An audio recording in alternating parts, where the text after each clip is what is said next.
A time for change, to unmask the truth, to unmask the rot in our communities. Unmasking the Truth will focus on the effects of corruption on women, prefer solution and demand for accountability. Unmasking the Truth will be on this radio station every first Monday by 5:30 p.m. And we ask you to join us to condemn corruption, to demand for accountability, and to work together for a better Nigeria. Unmasking the Truth is an initiative of St. Ives Communications in partnership with Voice of Women and supported by the MacArthur Foundation.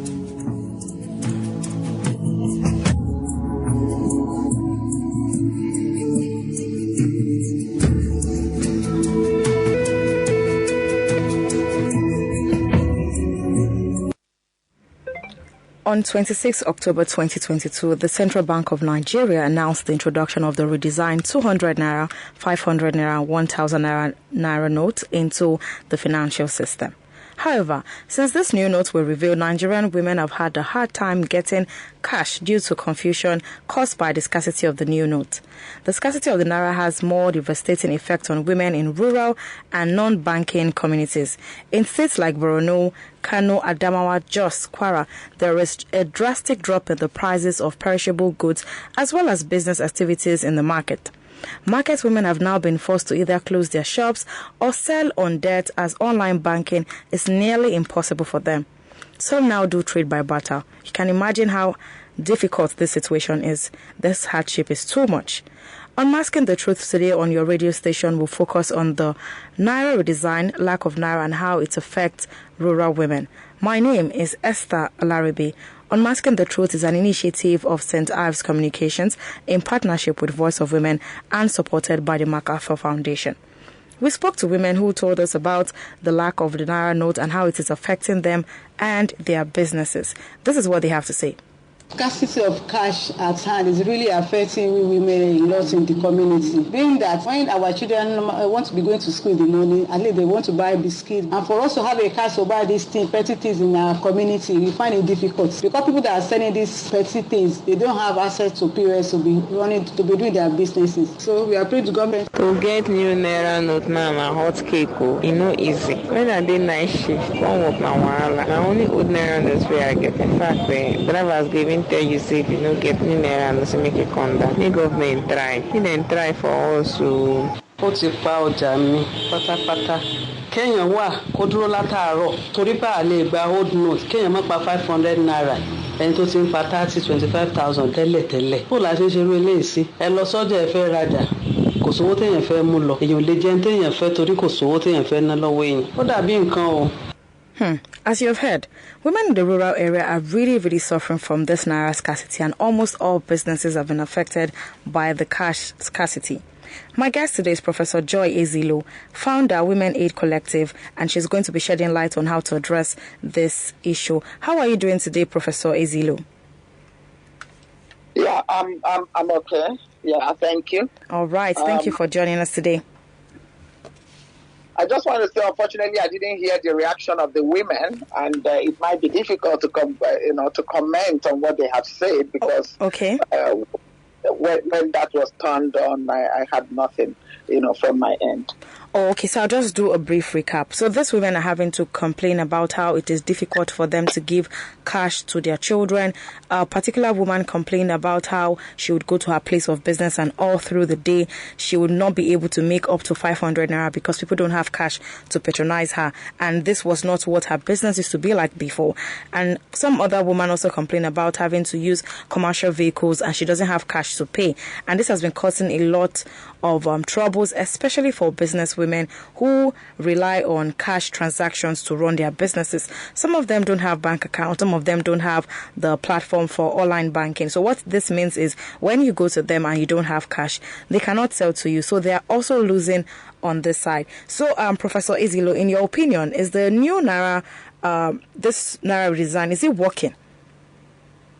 I may say yes and no, because okay. I wouldn't just say it's not about is it working. The issue is that the CBN and the federal government told us about the Naira design and redesign, and then they had a timeline, and they kept to the timeline, and then there was also executive order extending the timeline to April with regard to 200 Naira notes, and I believe that eased it off a bit, but it didn't really solve all the problems. Now we have a Supreme Court judgment that has further made it possible for the new Naira to coexist, the redesigned Naira to coexist with the old both 500, 1,000 and not just 200 till 31st of December 2023.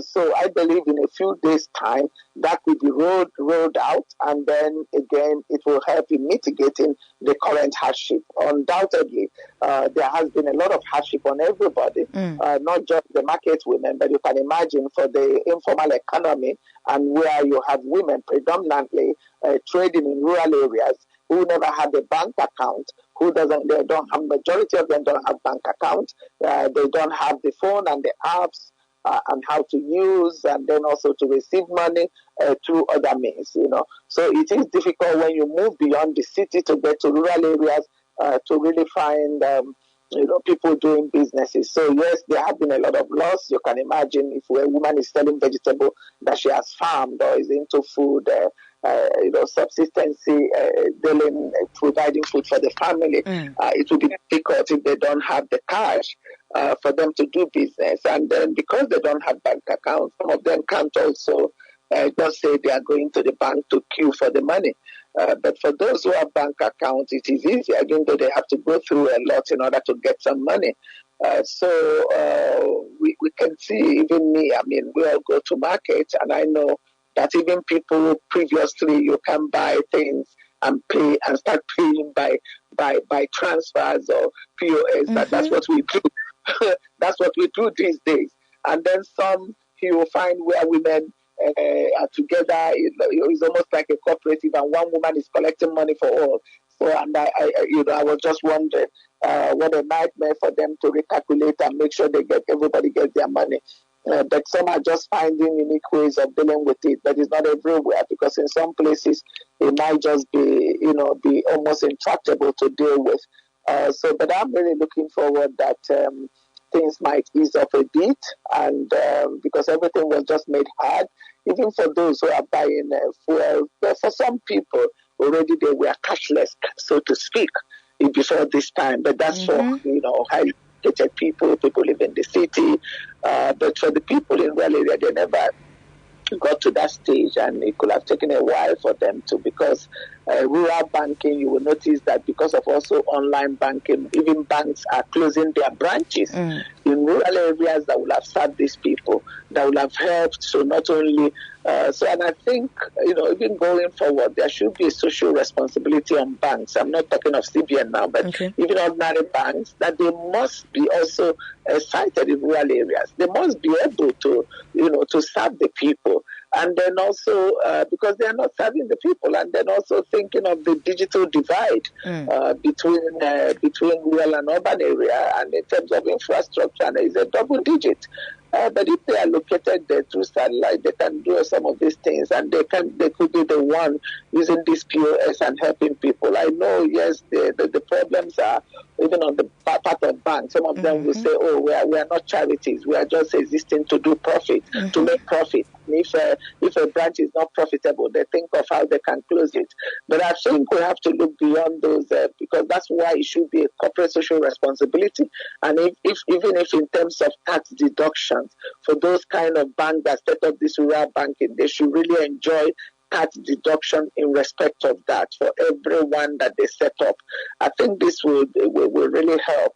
But if we just think without any incentive, it will be difficult. And it's really, really, I know some families, who can't feed simply because they don't have the cash flow. So it has become a problem for all. And I pray that, I'm hoping that even after this election and with the recent decision, there was a little bit of minimal improvement with the 200 naira that Mr. President ordered to remain in use. Exactly. So the banks immediately started giving it out, and people were collecting it, and you can see it dominates almost all businesses these days. So I hope that that we can also get more of that in order to ensure that our rural economy doesn't collapse and that women in informal economy continue to survive because most of them are female-headed household and they are in charge of food security in their families. Right. And if they have this food crisis and insecurity, and it will affect their sustainable livelihood, and that's what I think is a paramount that in terms of programming, even in future, that they will think about how how any program or policy will affect men and women differently, and then also will affect people in urban and rural areas differently. That will also affect different strata of societies and communities. When they think of if that is well thought out, and then the gender analysis done, then it will have helped to cushion some of the effects. Because I think the idea behind the redesign is good, and then but what most people are complaining about is about a time frame, to ensure that it doesn't pose this hardship that people started saying. Okay. All right. Thank you so much, Professor Ezilu. Now, Unmasking the Truth looks at the effect of corruption from the gender lens. Let's go back to the street to get more comments from other women on the cash scarcity and how it has been difficult for them and how it's been affecting them and their businesses. Naira Redesign has really affected me seriously because people cannot come and buy things again. You can imagine me that can sell close to 20 to 25,000 naira daily, sometimes close to 30. I cannot make even 2,000 daily now. So the thing is disheartening. Ọ̀rọ̀ owó tuntun tó wà ní ìgboro sì ó jẹ́ nǹkan tó le fún àwọn obìnrin pẹ̀lú àwọn ọmọ. Ọ̀pọ̀lọpọ̀ obìnrin ní àwùjọ ló yìí ní owó tá à ń ná tẹ́lẹ̀ pé wọ́n fi ń ra ọjà. A bẹ̀ àwọn ìjọba kí wọ́n fetí sí ohun ẹ̀bẹ̀ àwọn obìnrin nítorí pé owó yìí jẹ́ nǹkan pàtàkì láàrin àwùjọ wa. Well, the thing don't really affect my business because as it be now, no money anywhere. Queue dey plenty for bank. If person go there, you go stand tire. And another thing be say, then they sell money give person. Even if you go to bank, they go sell some bank, then they sell money give you. Your own money that you go buy up. So this one don't affect my business. So they plan to shut down. So that's one woman there trying to close down her business for now, maybe until when the cash flow gets better, then she'll be back in business. Professor Ezilu, what can be done to resolve this challenge to review? Unfortunately, I didn't hear that, and I wonder why. Is there a technical issue from your end? I don't know, but okay. Yeah. You were not able to hear at all? Not even a word, it's just silent, complete silent. And then I had them first time, so it must be that it wasn't switched, in a way I can hear that because I had the opening statement before I joined. Yeah, so I can't also comment if I haven't had what. So yes, I'll do a rundown of that. Different women having to raise concerns about how profit has been low, people don't get to patronize them anymore. And this woman who spoke last, whose comment I picked up, saying that she might just have to close her business because it is getting difficult to run this business day in, day out. I mean, think about people who get to sell their wares on the road, roadside vendors. These people some of them don't even have capital as much as 20,000 naira. So when you get to patronize them, you probably buy something of 500 naira or 1,000 naira to them, then you're asking them to give you their bank account details so you can make transfer.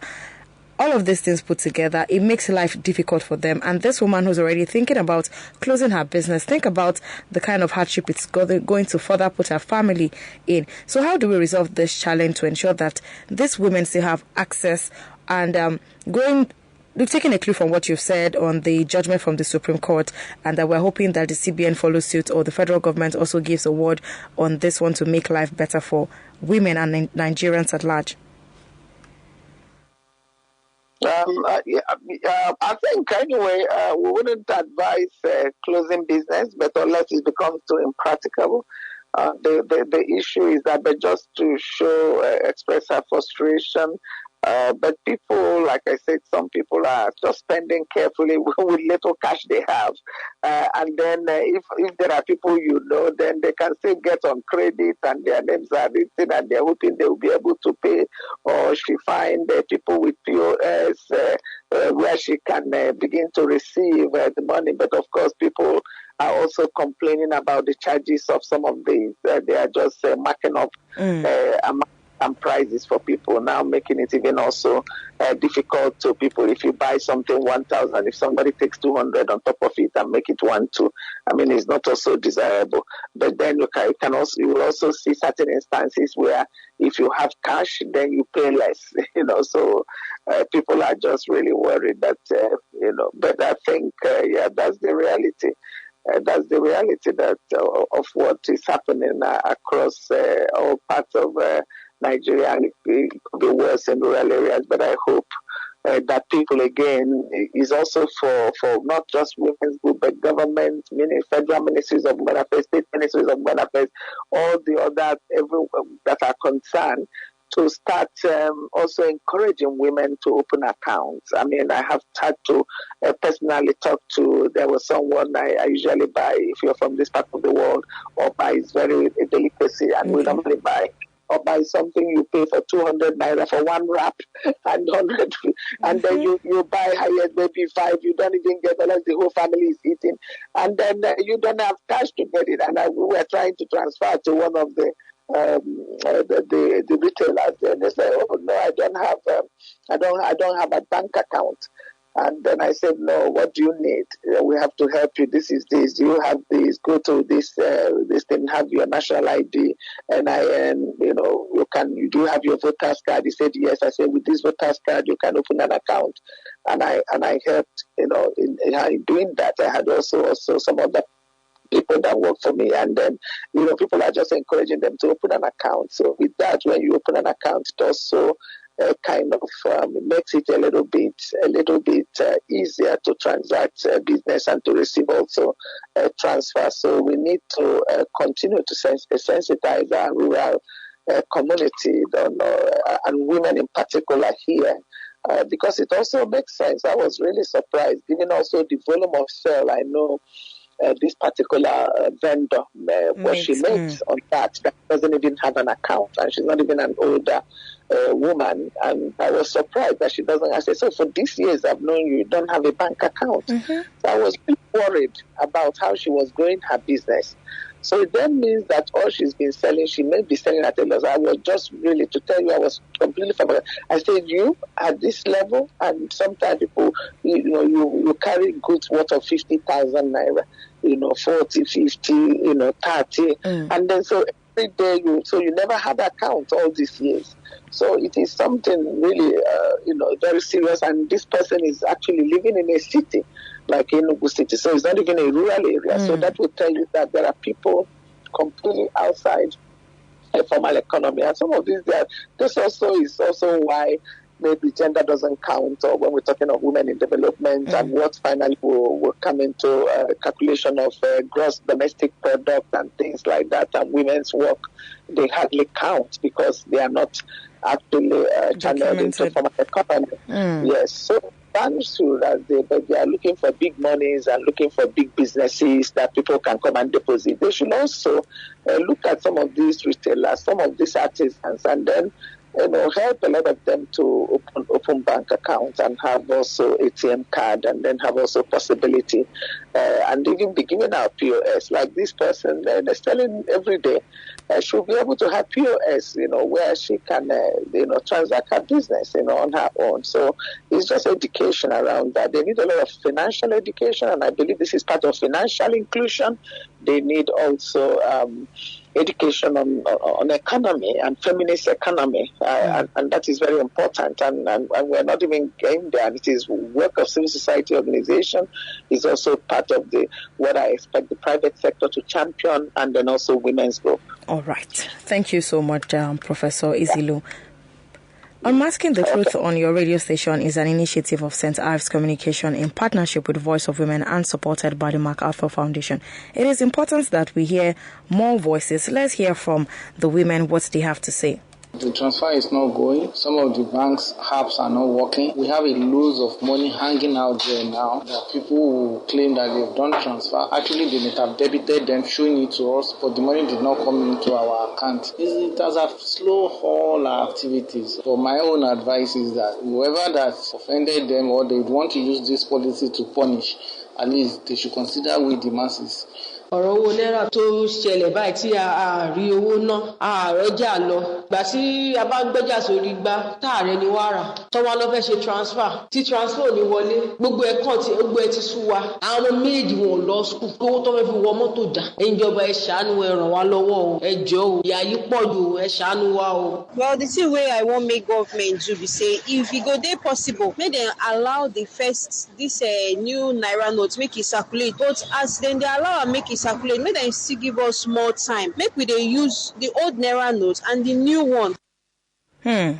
So yes, different women having different comments on how it affects them differently. Now, Professor Ezile, let's talk about going forward. The need to consider women and people in rural communities when certain policies are made. Because if we had looked at these policies on how it affects people differently, maybe we would have had a rethink, or the time frame would have been extended to accommodate people in these communities. Yes, I agree. That's why we talk about gender analysis of policies and programs of government to make sure that it works for all. And then again, mapping that understands the people and economy and how things affect people based on location and where they are, and based also on gender, and then all of that is important. And I believe that no doubt that in the end, yes, Nigeria will be better for it if we go more cashless. It will also help even in fighting corruption. But at the same time, we need to have we need to have more of the new redesign money, and then we hope that with this recirculation of the old ones that have been authorized by the Supreme Court judgment, that we're going to have a lot more in circulation. But going forward, yes, very, very imperative that every policy, not just this one, there's a lot of policies that comes up even every day with programs. They never take into account how that will affect men and women, boys and girls, and rural and urban, all those, divide and polarize. We need to take them into account. Okay. And if we don't, then this is the effect. That's why we have this kind of effect. Whereas it's okay for some people, some may not have even, if you're in the city, virtually you pay for almost everything. You can go to supermarket to buy meat instead of market and everything. But if you're not in that city and with that level of education and access to formal banking, then it's impossible. So we can understand where they are coming from and their complaints. And everyone has got their job cut out. Those in non-state actors, state actors, and those in private sector. And it has to be part of corporate social responsibility to make sure also that they lift some of these people up and get them into formal economy. We have huge informal economy. It's not going to disappear overnight. It will continue to actually exist, but at the same time that they can have formal channels for exchange of money and not back to trade by barter. Yeah, true. Thank you so much, Professor Joy Ezile. Thank you for joining us on the conversation this morning. All right, thank you. All right, do have a wonderful day. Okay, bye. And yes, that was my guest, Professor Joy Ezile, founder, Women Aid Collective, and she's been able to unmask the truth on corruption with me today. We feel the pains of our market women who are experiencing low sales because customers do not have cash to buy. We've heard their complaints. We've heard different comments this morning on how it affects them. We're calling on the government, stakeholders in the financial sector to bring quick and sustainable solution and relief to Nigerians, especially Nigerian women in rural community and business women, small business owners who depend on cash for their transactions. So we can see like a headway on all of these challenges caused by the lack of Naira notes, so that normal social and economic activities can return immediately and everything goes back to normal. And yes, we get to see the overall productivity in our society. If you have a story on corruption in your community that you would like us to talk about, do well to send us your comment by text or WhatsApp to 070-317-56537. Unmasking the Truth on Effects of Corruption from the Gender Lens is an initiative of St. Ives Communications in partnership with Voice of Women and supported by the MacArthur Foundation. Thank you to the producer, Taiwo Adeleye, and the executive producer, Tonwo Kewale Shunaya. My name is Esther Alaribe. WFM 91.7.